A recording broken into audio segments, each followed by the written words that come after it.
मैं coming sir. Kamal. Good afternoon sir. Afternoon. Good afternoon ma'am. बैठिए। Thank you sir. क्या नाम है आपका? साहिल वर्मा नाम है। साहिल वर्मा। साहिल वर्मा। अच्छा, कहाँ से हैं वर्मा जी?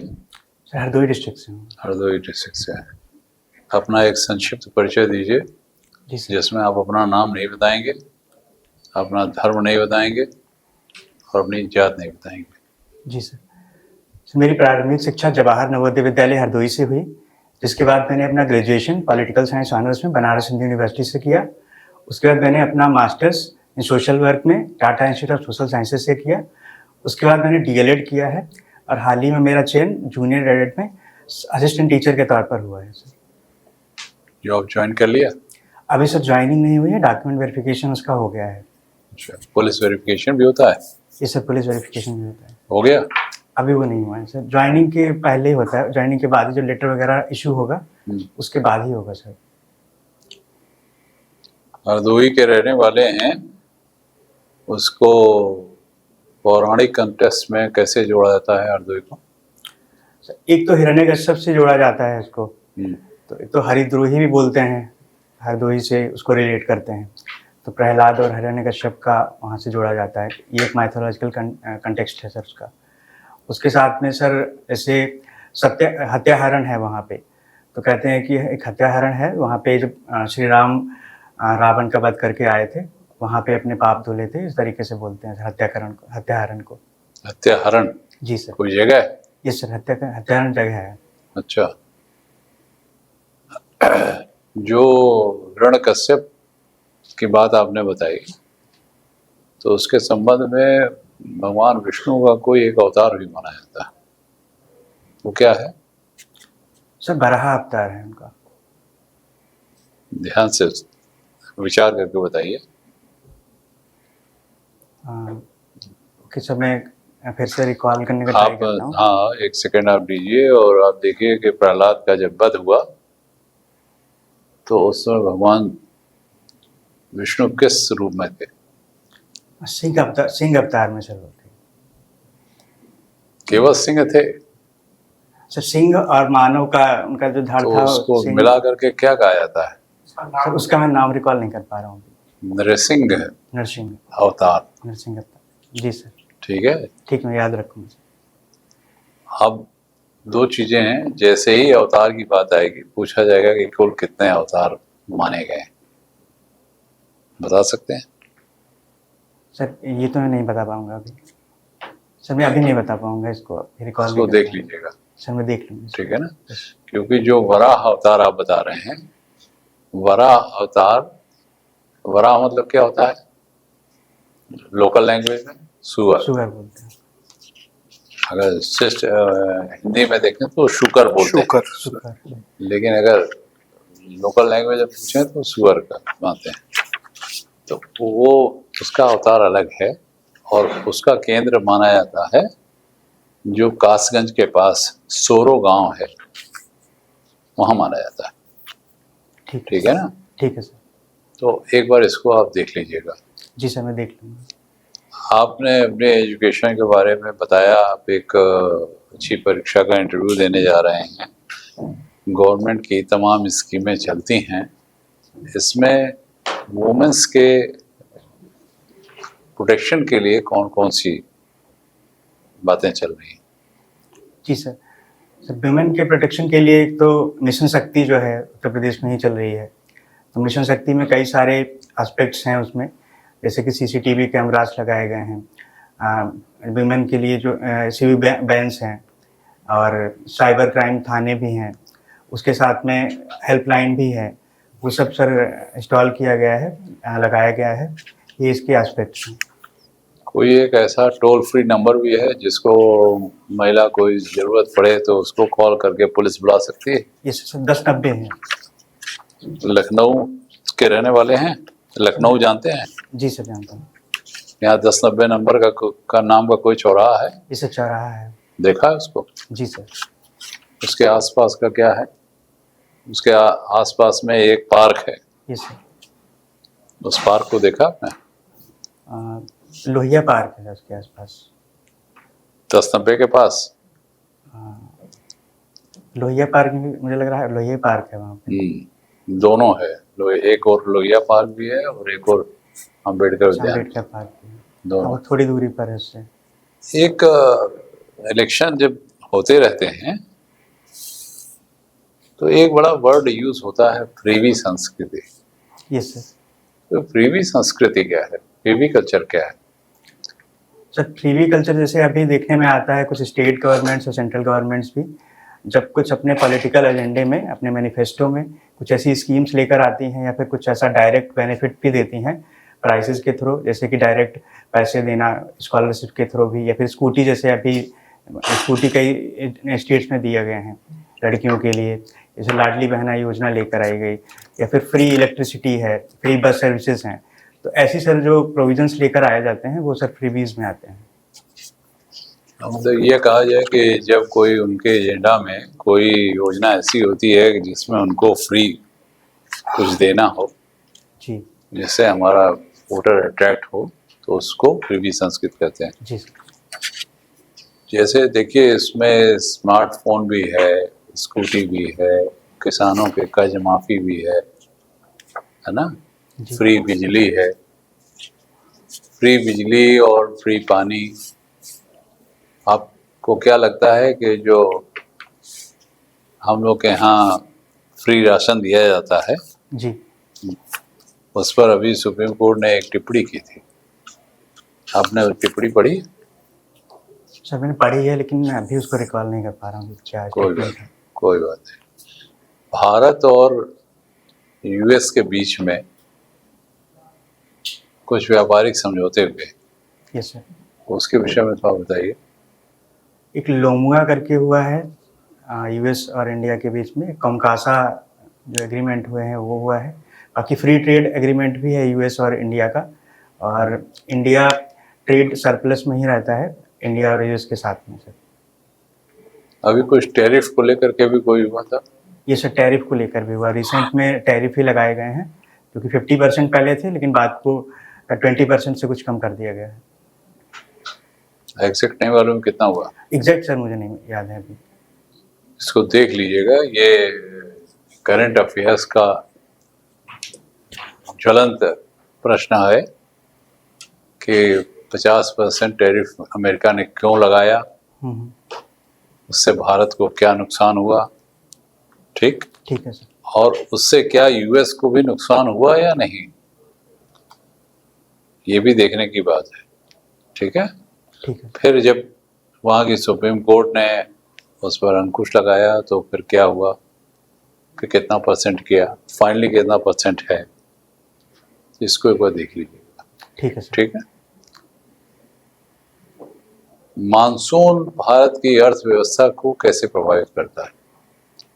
सर मानसून भारत में अगर देखें तो साउथ वेस्ट मानसून और वेस्टर्न डिस्टर्बेंसेस दो तरीके से आता है, जो कि भारत की अर्थव्यवस्था को पॉजिटिव तरीके से भी और निगेटिव तरीके से भी, दोनों तरीके से प्रभावित करता है।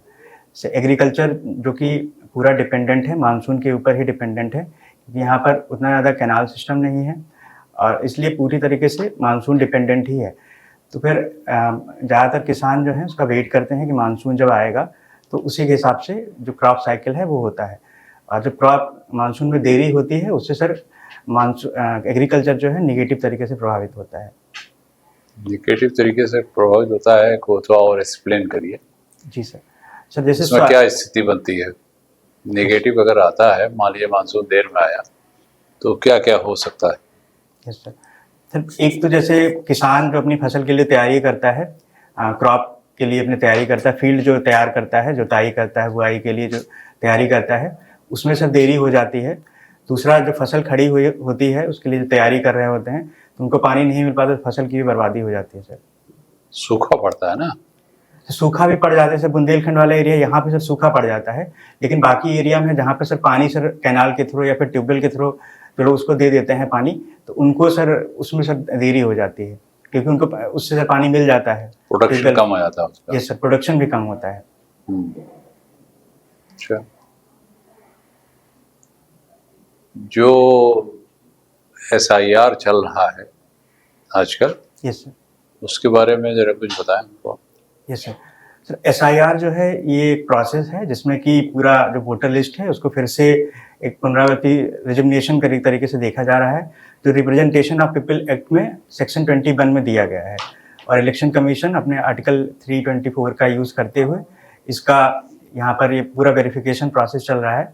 तो इसमें सर पूरा वेरिफिकेशन चल रहा है जो सिटीजन्स हैं यहाँ के इंडिया के। तो 2003 के, जहाँ तक मैं याद करता हूँ, 2003 के बाद ये फिर से SIR हो रहा है यहाँ पे इंडिया में। नहीं, एक चीज़ ये बताइए कि बंगाल इसका विरोध क्यों कर रहा है? Yes sir. तो बंगाल इसका विरोध इसीलिए कर रहा है क्योंकि ऐसा लग रहा है कि NRC जैसे आया था, NRC का विरोध हुआ था, तो उसी तरीके से इसका भी विरोध हो जा रहा है, क्योंकि सिटीजन्स को लेके कि सिटीजन जो लोग यहाँ पे जो माइग्रेट करके आए हैं, तो उनको यहाँ से बाहर निकालने की संभावना होती है, इस वजह से वो विरोध कर रहा है। क्या इलेक्शन के प्रोसेस में कोई ऐसा नियम है कि अगर मैं वोटर नहीं हूं तो मुझको देश से निकाल दिया जाएगा? सर ऐसा कोई इलेक्शन के प्रोसेस में तो नहीं है। अगर सिटीजनशिप नहीं होती है तब सर कोई provision ministry of home affairs ले सकती है, उसके ऊपर एक्शन ले सकती है। तो SIR तो केवल इलेक्शन पीरियड से ही मतलब है ना, तो फिर क्यों ये बंगाल वाले इतना चिल्ला रहे हैं? फिर भी सर स्टेट गवर्नमेंट अपोज कर रही है, क्योंकि वो मानती है कि जैसे NRC का भी विरोध किया था उसी तरीके से इसका भी विरोध कर रही है। NRC क्या है? सर नेशनल रजिस्ट्रेशन उसका NRC करके है, मैं C से नहीं याद कर पा रहा हूँ। तो उसमें भी सर बोले क्यों? NRC मुझे याद था क्योंकि नहीं, NRC के बारे में जब तुम पूरा नहीं जानते थे तो बोले क्यों? अगर वहां भी बोलोगे तो जैसे मैंने पूछा वैसे पूछेगा ना आपने, है ना? जी। तो वो अपनी बात स्पष्ट करो, और जो चीज नहीं जानते हो या जिसमें संदेह है या जिसको तुम बहुत अच्छा एक्सप्लेन नहीं कर सकते हो, तो कोशिश करो कि उसको अवॉइड कर जाए, उस वर्ड को यूज ना करें। ठीक है सर। ठीक है? ठीक है। अदरवाइज नहीं है। अब जो मैंने SIR के लिए पूछा है उसके विषय में आपको थोड़ा सा बता दूं। SIR से क्या है? SIR में ये है कि इंसेंटिव तरीके से उसको चेक किया जा रहा है, और 2003 इसलिए किया गया क्योंकि उसके पहले 2003 में ही किया गया था, तो वहाँ से उस लिंक को जोड़ करके किया जा रहा है इसको। तो उससे ये होगा कि बहुत से कैंडिडेट जो घुसपैठिए लोग हैं वो लोग वोटर लिस्ट में जब नहीं आएंगे तो भारत सरकार ऐसे लोगों को चिन्हित करके उनके मूल में जा सकती है कि ये आप ओरिजिनली कहाँ से हैं। जी। इलेक्शन प्रोसेस के थ्रू तो नहीं होगा कुछ, हाँ। उनको बाहर नहीं निकाला जाएगा, लेकिन एक दूसरा तरीका निकाला जा सकता है कि जब आप हमारे वोटर नहीं हैं, तो वोटर नहीं है तो आप आए कहाँ से? आपके बाप दादों का मालूम नहीं चल रहा है, आपका मालूम नहीं चल रहा है, तो आप कहाँ से आए? आप अपने साक्ष्य दें। जब साक्ष्य नहीं देगा तो फिर उनकी और गहन जांच को करके उनके बारे में जानकारी हो सकती है कि ये घुसपैठिए हैं, इनको तो ऐसी स्थिति में दूसरे एक्ट के तहत उनको बाहर निकाला जा सकता है। क्योंकि बंगाल में ये माना जाता है कि बांग्लादेशी बहुत ज़्यादा हैं, रोहिंग्या बहुत ज़्यादा हैं, इसलिए, और वही बंगाल की जो वर्तमान गवर्नमेंट है उसके बहुत थोड़े वोटर हैं, उसके सपोर्टर हैं, इसलिए बंगाल गवर्नमेंट प्रत्याशा में उसका विरोध कर रही है। ठीक है? ठीक है। चलिए आपको साहिल, आपकी क्या हॉबीज है? Writing, Hindi poetry and sketching. Okay. किसी पर्टिकुलर टाइप की पोइट्री लिखते हैं आप? छंद मुक्त पोएट्री रहती है। ओके। एंड छंद मुक्त ही रहती है पोएट्री सर। मुक्त छंद? हाँ, मुक्त छंद। छंद मुक्त या मुक्त छंद दोनों? Yes sir. मुक्त छंद में मुक्त छंद में क्या होता है सर? उसमें कोई छंद नहीं रहता है, ऐसा कोई गीत, जैसे गीत के तरीके से कविता लिखी जाती है, उसमें गद्य के तरीके से इसको कह सकते हैं सर। कोई एक कविता तुमको अपनी याद है तो चल रहे? यस सर, याद है। सुनो। मैं अगर तुमसे एक सवाल पूछूं कि दो में से एक गया तो कितना बचेगा, तुम कहोगे ये भी कोई सवाल है और हंस दोगे। पर यही सवाल जब मैं दो लोगों से पूछता हूँ, जो मैं उन दो लोगों से पूछता हूँ जो हाल ही में अलग हुए हैं, वो कहेंगे कि दो में से एक गया तो कुछ भी नहीं बचता। उस समय ये मुझे दुनिया का सबसे कठिन सवाल लगता है। बहुत बढ़िया, बिल्कुल ठीक है। अब आपने जो छंद मुक्त की बात की या मुक्त छंद की बात की, बिल्कुल ठीक है, अब आप आगे चल सकते हैं।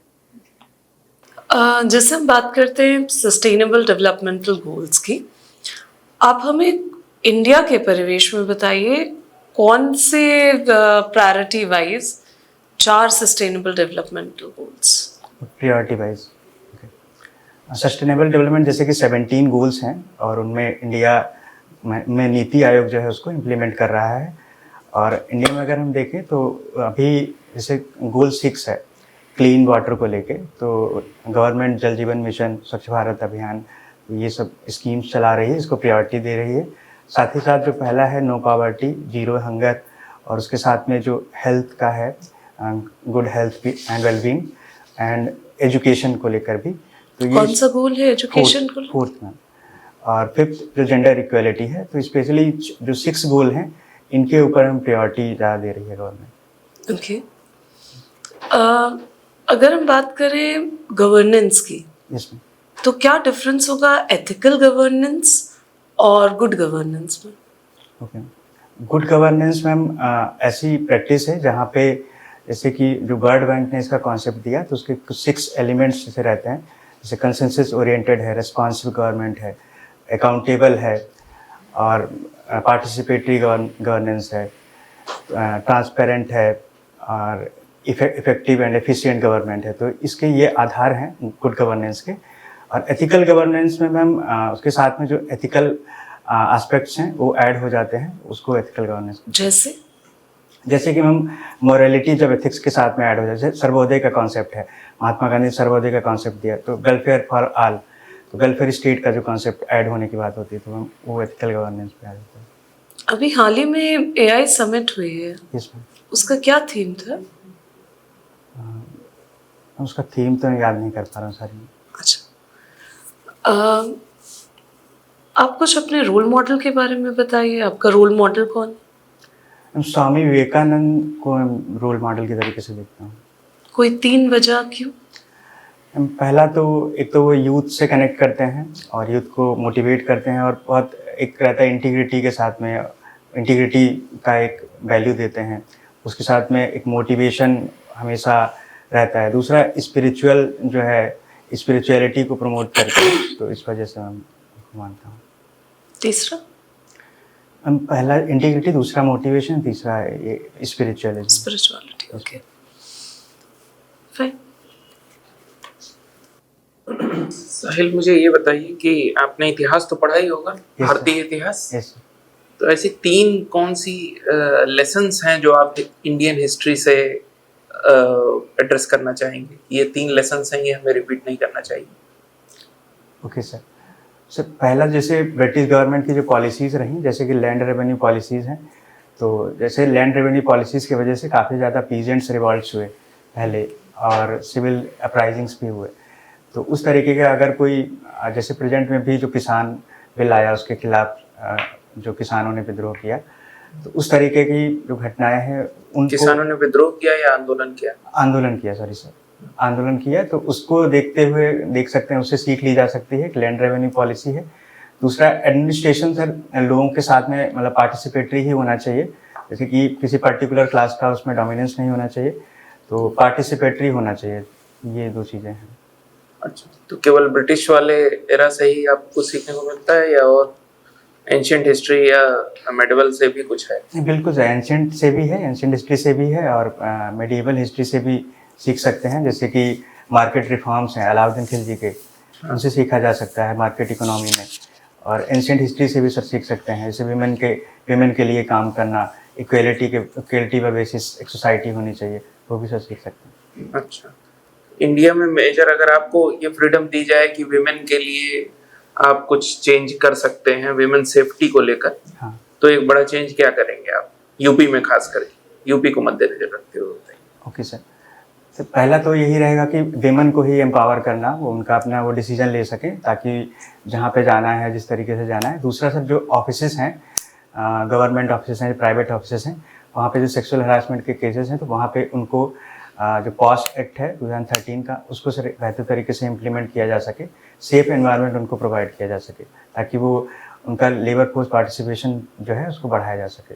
सेफ एनवायरनमेंट कैसे मिलेगा? सेफ एनवायरनमेंट से जैसे कमेटी बनाई जाए, वहाँ पे अगर कुछ ग्रीवेंसेस होती हैं, ग्रीवेंसेस रिड्रेसल कमेटी बनाई जाए, उनको जो भी शिकायतें हैं त्वरित निर्धारण हो उनका।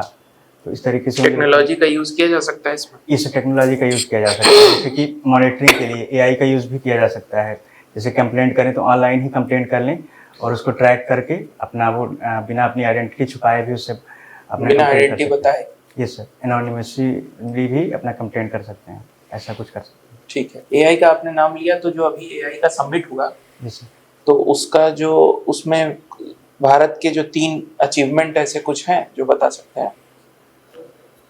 सर, एक भारत एआई करके अभी डेवलप किया जा रहा है और भाषिनी करके उससे पहले भी डेवलप किया गया है, वो लैंग्वेज के लिए, लैंग्वेज को लेकर है वो। अच्छा। तो इंडिया इन दोनों चीज़ों के ऊपर काम कर रहा है, ताकि जो एक रहता है कि लैंग्वेज का जो बैरियर्स आते हैं उसके ऊपर काम कर सके, ताकि लोगों के लिए वो एक्सेसिबल हो सके एआई। कितनी भाषाएं भारत में बोली जाती हैं? ऐसे तो संवैधानिक तौर पर देखें तो 22 भाषाएं हैं। हाँ। और बाकी मुझे सर नंबर नहीं ऐसे याद कर पा रहे हैं। साहिल, आपके नाम का मतलब क्या है? तो इसका मतलब किनारा होता है सर। किनारा। Yes sir. तो भारत का किनारा है पेनिनसुलर इंडिया। Yes sir. तो क्या हम ये कहना सही रहेगा कि पेनिनसुलर इंडिया अपर जो नॉर्दर्न इंडिया है पोर्शन से ज्यादा डेवलप्ड है? पेनिनसुलर इंडिया सर, उस हिसाब से देखें, अगर इकोनॉमिकली देखें तो पर कैपिटा इनकम वहाँ का ज़्यादा है सर। इंडस्ट्रियलाइजेशन के तौर पर भी देखें तब वहाँ पर थोड़ा ज़्यादा देखने को मिलता है। अगर चाहे वेस्टर्न में देखें, महाराष्ट्र का देखें या फिर केरला में देखें, तो वहाँ पे एजुकेशन सिस्टम ज़्यादा बेहतर है in compare to northern India.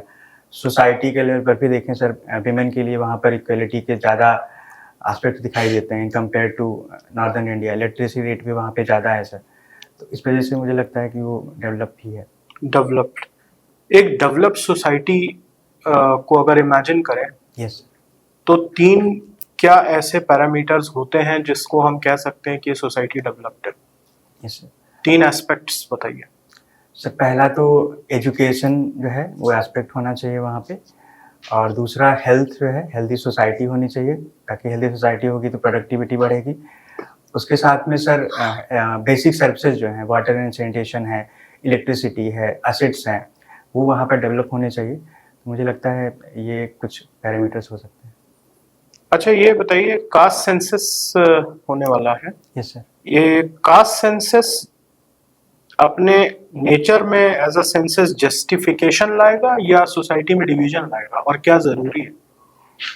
ये सर जरूरी तो इसलिए हो जाता है कास्ट सेंसस, क्योंकि लास्ट जो कास्ट सेंसस हुआ था उसका काफ़ी टाइम हो चुका है।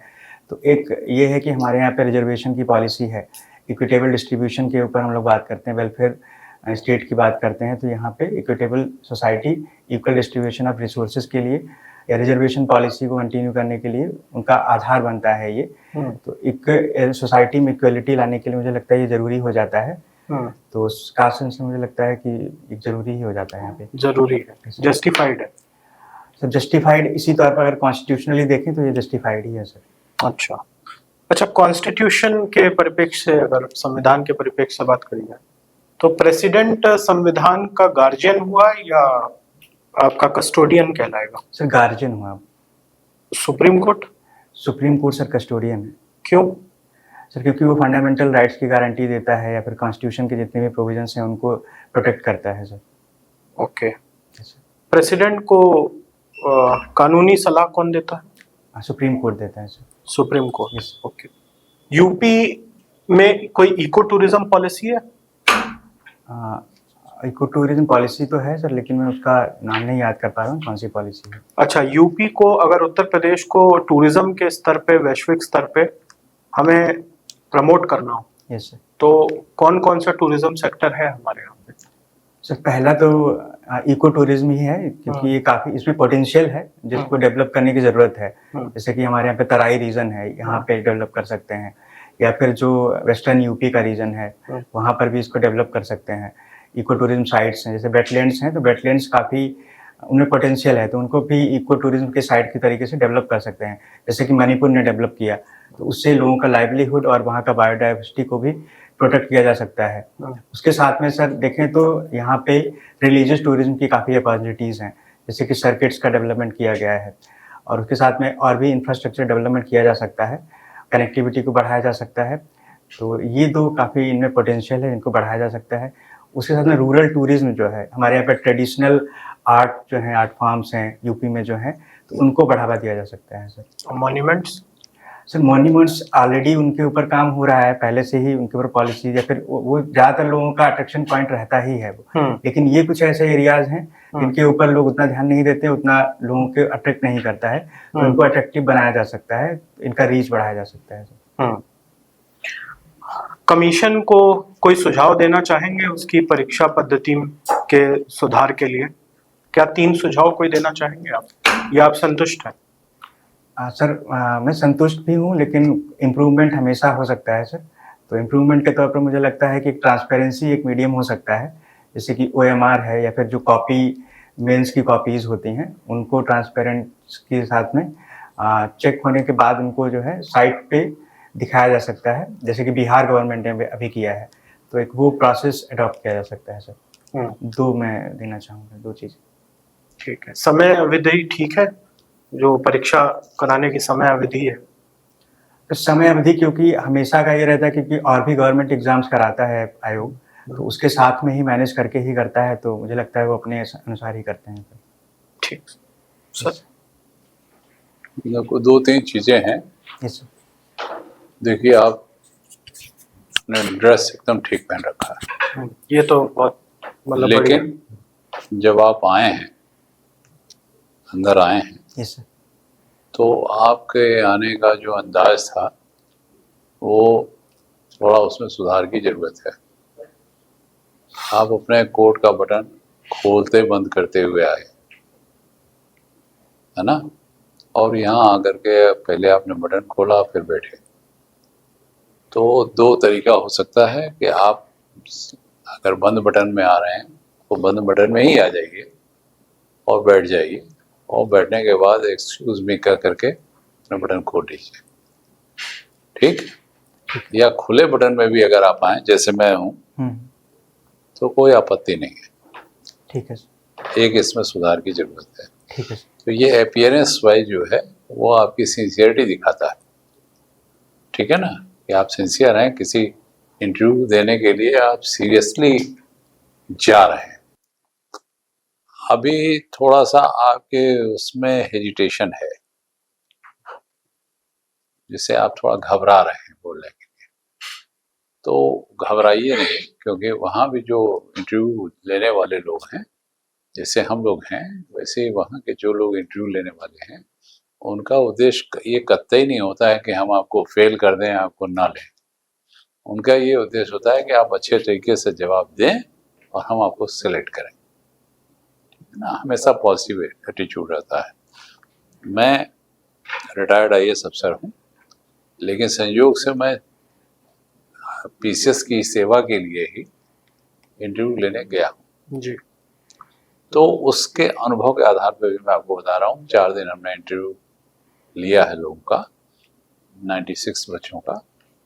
तो उस दौरान जो मुझको अनुभव हुआ उससे भी मैं बता सकता हूँ। ये सभी कोऑपरेटिव होते हैं, कोई आपको वो नहीं करते हैं, क्योंकि वहाँ पर नाम पूछा नहीं जाता, जात पूछी नहीं जाती, धर्म पूछा नहीं जाता, तो इसलिए प्रेजुडिस होने का कोई चांस नहीं बनता है, ठीक। ठीक है। दूसरा, आपके नंबर जो रोल नंबर होते हैं वो रोल नंबर हमारे सामने सीधे सीधे नहीं रहते हैं, वो कोड होकर के आते हैं। तो हमको ये भी नहीं मालूम है कि आपका क्या नाम है और आपका क्या रोल नंबर है, तो इसलिए भी हम आपका प्रोड्यूस आपके प्रति नहीं हो सकते।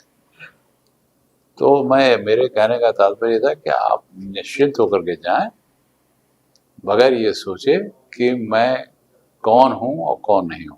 आप ये सोचिए कि मैं विद्यार्थी हूं, मैंने अपनी तैयारी अच्छी से की है, मैं अपने सभी प्रश्नों का उत्तर सही ढंग से दूंगा और मेरा सिलेक्शन होगा। प्रभु की इच्छा जरूरी है, जी सर, है ना। 2 चीजें हैं कि समय से पहले और भाग्य से ज्यादा कुछ नहीं मिलता, है ना। तो दोनों घुमा फिरा कर बात एक ही है, समय और भाग्य एक ही है, ठीक है ना। तो लेकिन आप निश्चिंत रहिए कि आप सिलेक्शन ले सकते हैं, थोड़ा सा संशोधन है। दूसरा, जो मैंने आपको टोका कि आपने एनआरसी की बात की, हाँ आपने एनआरसी की बात तो की लेकिन एनआरसी के बारे में जानते नहीं, या जानते हैं तो आप उस समय बता पाने में सक्षम हैं। तो अवॉइड करिएगा वहाँ प्रश्न पूछने के लिए वो प्रेरित मत करिएगा। हम्म, जैसे हम आपसे को प्रेरित करते हैं ना, मैडम ने पूछा कि आपकी हॉबी क्या है, हाँ तो आप बताएंगे कि हमारी गार्डनिंग है, पोएट्री लिखना है। आपने छंद मुक्त बताया तो मैंने पूछ लिया ना कि छंद करो, हम्म, क्योंकि मैं भी कविताएं लिखता हूँ हिंदी में। तो आपको तो नहीं मालूम है कि सामने बैठा वाला जानता है कि नहीं जानता है, हाँ और पूछने में तो कोई दिक्कत नहीं है। मैं पूछ लूँ जानता हूँ या ना जानता हूँ, मैं पूछ तो सकता ही हूँ, ठीक है। तो पूछ दूंगा और आप सही जवाब अगर नहीं दे पाए तो आपके मन में कुंठा होगी, आपके मन में कुंठा होगी, उसका प्रभाव दूसरे प्रश्नों पर पड़ेगा। बिल्कुल। तो इसलिए कोशिश ये करिए कि गलत शब्दों का मतलब जो चीज आप नहीं जानते हैं या किसी की तुलना न करिए, उसका जवाब दीजिए अप्रोप्रिएट, टू द पॉइंट बोलिए, ठीक है सर। ठीक है।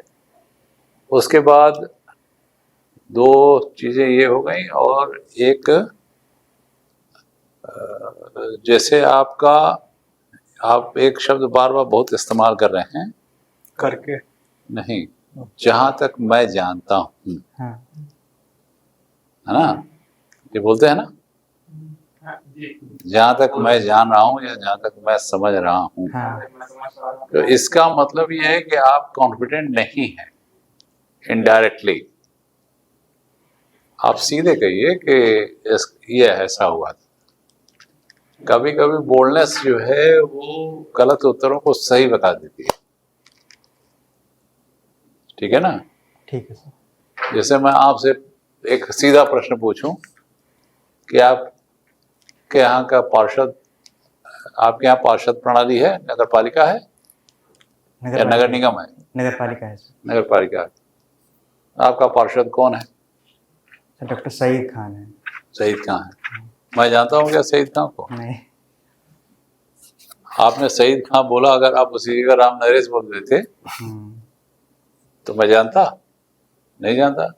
लेकिन मेरा कॉन्फिडेंट है, मैं आप कॉन्फिडेंट रहते कि मैं जो बोल रहा हूँ एकदम सही बोल रहा हूँ। हाँ, तो ये शब्द इस्तेमाल न करने की कोशिश करिए। ठीक है सर। अगर आपकी आदत में होगा तो वो निकलेगा ही, हम्म, कि फिर भी ध्यान रखिएगा इसका, ठीक है सर।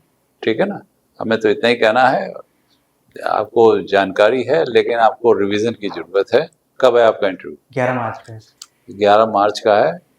तो अब आप इस समय से और 9 तारीख तक, हम्म, 10 की बात नहीं कर रहा हूँ, 9 तक सुबह शाम खूब पढ़िए। अपना जवाब देने के लिए एक फुल साइज के मिरर के सामने खड़े होकर के समझ लीजिए कि वो आपका दोस्त है, हम्म, उसको बताइए।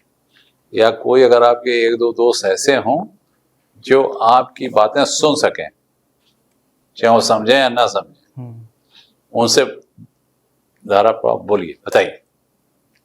जैसे मेरा बेटा इंजीनियर है, हम्म, एमटेक कर रहा है यूएस से, वो मुझको रोज इंजीनियरिंग पढ़ाता है, आधे घंटे पौन घंटे इंजीनियरिंग पढ़ाता है कि आज मैंने रोबोटिक में ये काम किया, ये फंक्शन ऐसे हो रहा था, ये नहीं हो पा रहा था तो मैंने ये किया वो किया, जबकि मैं आर्ट्स का विद्यार्थी हूँ, ठीक है। लेकिन मैं उसकी बात इसलिए सुनता हूँ कि इसी बहाने उसका प्रिपेयर होता है। तो ऐसे ही अपने एक दो दोस्तों को निकाल लीजिए जो आपकी बात बक बक सुने, और खूब सुनाइए उनको, ठीक है ना। अरे यार आज मैंने ये पढ़ा, प्रीवी संस्कृत ये पढ़ी, आज मैंने निर्वाचन आयोग का SIR पढ़ा, इसमें तो ये है ये है ये है ये है। फिर वो कुछ पूछेगा, फिर उसका जवाब दीजिए, इस तरीके से भी तैयार हो जाएगा, ठीक है। बस ये हमारे सुझाव हैं, अब बाकी मैडम बताएंगे आपको। आपने पहले भी इंटरव्यू दिया हाँ है? दिया है मैंने। कब? लास्ट टाइम जब यहाँ पे हुआ था। यहाँ पे 13 में। ओके। नहीं, इसके पहले कोई एग्जामिनेशन क्वालिफाई किया है? एसी एग्जामिनेशन के लिए पहले इंटरव्यू दिया। इसी के लिए यहीं पे जो मॉक इंटरव्यू 13 तारीख को जो मॉक था उसमें आए। अच्छा, उसमें आए। मुझे लगता है मैंने आपसे सेम क्वेश्चन पूछा था रोल मॉडल वाला, नहीं। या किसी ने पूछा था तो रोल आपने मॉडल पे क्वेश्चन नहीं था। नहीं आया था। अच्छा, आप जब आंसर करते हैं तो आप बीच बीच में बाकी पैनलिस्ट को भी देख सकते हैं, ना कि केवल एक पैनलिस्ट पे देखना, तो आप पूरे बोर्ड को इंगेज कर लेंगे उस चीज से। थोड़ी स्माइल कैरी कर सकते हैं, बिल्कुल ब्लैंक फेस से अच्छा है थोड़ी सी स्माइल, फुल कोलगेट स्माइल नहीं, but at least a little smile you can carry, and otherwise it's all from my side professor. Sahil, सब कुछ सही है जो सर ने बताया, वही चीजें मैं भी बताना चाह रहा था। एक चीज बस और नोट करना चाहूंगा, कहीं कहीं मैं एकदम शब्द रिकॉल नहीं कर पा रहा हूँ आपका कि कौन सा बोला था आपने, लेकिन कहीं कहीं आप बोल चाल की भाषा बोल जा रहे थे। करके बोल रहे थे। हाँ, जैसे एआई पे जब पूछा था उन्होंने कि क्या, तो आपने वो नाम लिया, उसके बाद ये XYZ करके हाँ। करके जो तो वो जैसे आपस में दोस्त यार में बातचीत करते समय आप लोग ऐसा करते हैं, लेकिन इंटरव्यू में वो चीजें अगर रोक सके, वैसे ये तो नेचुरली निकलता है, अवॉइड करना चाहिए। हाँ, अवॉइड करना चाहिए बस, और कोई दिक्कत नहीं।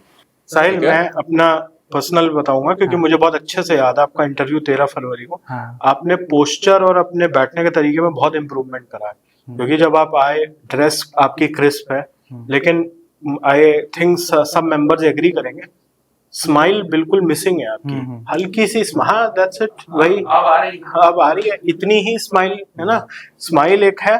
दूसरा, आप डेफिनेट कॉन्शियस ज्यादा हो जाओगे तो स्माइल नहीं होगी। हाँ। मुझको भी स्माइल नहीं आती है, हाँ, लेकिन मैं बाकी सब खूब चिल्लाता हूँ, हंसता हूँ, बोलता हूँ, मुस्कुराता हूँ, लेकिन मौके पर नहीं बोल पाता।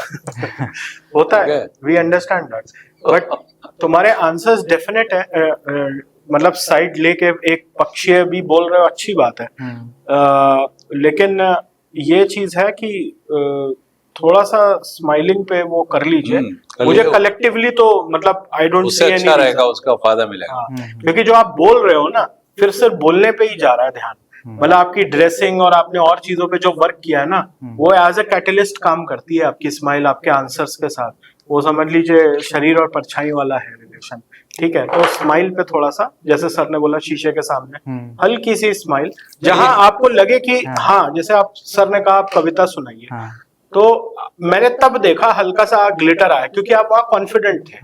ऐसा ही और भी कोई एकेडमिक सवाल या कोई समसामयिक मुद्दे पे अगर पूछा जाए, तो अगर आपको लग रहा है हाँ इस पे मैं प्रिपेयर्ड हूँ, तो हल्का सा स्माइल करके एक स्टार्ट दे सकते हैं, कोई प्रॉब्लम नहीं है। ठीक है। बाकी ड्रेसिंग वेसिंग अभी तक हमने जितने कैंडिडेट्स देखे, मतलब उस दिन भी उस हिसाब से वेरी वेल ड्रेस्ड और बिल्कुल ओकेजन के नहीं, तो अकॉर्डिंग। बिल्कुल प्रॉपर ड्रेस पहनी है, सफेद शर्ट पहनी है, हाँ सर, बिल्कुल।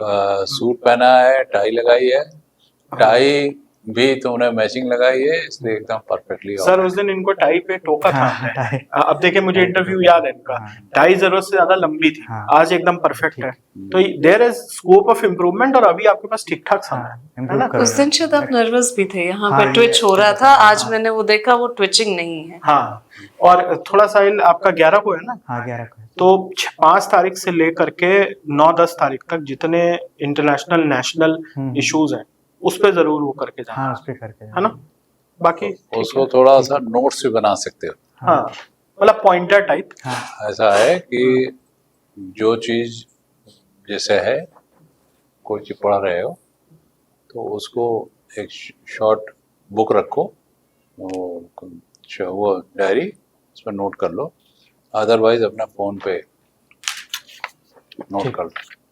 ठीक है, कर उसको रिवाइज कर लोगे तो कोई घटना है, जैसे अभी भारत, अभी इजराइल, इराक, अमेरिका का युद्ध चल रहा है, तो भविष्य में अभी कई देश और कूद सकते हैं इसमें। अभी कौन कौन से देश कूदे हैं? अभी तो इजराइल और यूएस का था, उसके साथ में ईरान ने कई देशों पे, जैसे कतर पे है, कतर पे हमला कर दिया। इसके बाद अभी 2 देश कौन से और कूदने को तैयार है? जैसे नॉर्थ कोरिया है सर, नॉर्थ कोरिया ने बोला है कि अगर कुछ ऐसा एक फ्रांस है और यूके है। अच्छा, अभी नॉर्थ कोरिया नहीं, डोंट गेस। उन्होंने बोला है, कल का स्टेटमेंट है कि अगर कल का स्टेटमेंट है। अच्छा, लेकिन जो तुम्हारा ये है यूके और फ्रांस, ये बिल्कुल उसमें है कि ये अटैक कर सकते हैं। तो अगर ये अटैक करेंगे तो या दोनों में से कोई एक आया या तीसरा कोई आया, हाँ एक सवाल ये बनेगा वहां पर कि क्या इसको तृतीय विश्व युद्ध माना जा सकता है, ये इसकी सवाल शुरुआत की जा सकती है, हाँ तो उसके लिए भी वेल प्रिपेयर्ड होके जाइएगा। ठीक है, ठीक है जाइए, धन्यवाद। ठीक है ठीक Sahil, okay thank you thank you sir thank you good luck for the interview. Thank you sir okay hmm.